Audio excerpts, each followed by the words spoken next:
Huwag kang magbibiro sa loob ng elevator kasi baka mamaya may kasama ka na palang iba. Kaya minsan kapag mag-isa ako, mas gusto ko na lang maghagdan. Story time! Itong kwento na to galing sa kaibigan kong doktor. Sabi niya, may isang beses daw na naka-duty siya sa ospital ng madaling araw. May kasama siyang isang doktor at kailangan daw nilang pumunta sa 5th floor ng ospital para mag-check ng pasyente. Masyadong mapagbiro yung kakilala kong doktor at gusto niyang asarin yung kaibigan niya. Kaya ang ginawa niya, pinindot niya lahat ng floor sa elevator mula ground floor to 5th floor. Sabi niya, natutuwa raw siya sa mga elevator operators. Dalawa lang sila nun sa loob ng elevator, kaya malakas yung loob niya na umacting na parang operator. Tuloy po kayo. What floor, ma'am, sir? Sabi niya. Umakyat yung elevator sa 2nd floor at bumukas yung pinto.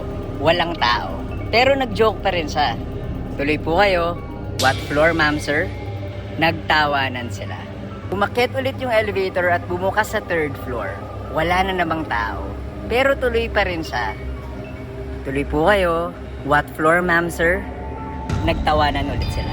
Umakyat ulit yung elevator sa 4th floor at bumukas yung pinto. Wala na namang tao. Tuloy po kayo. What floor, ma'am, sir? Tawa na naman sila ng tawa. Pero maya-maya, bigla na lang silang tumigil. Nagkaroon ng katahimikan nung hindi sumara yung pinto at biglang tumunog yung elevator. Overloaded raw. Kahit silang dalawa lang naman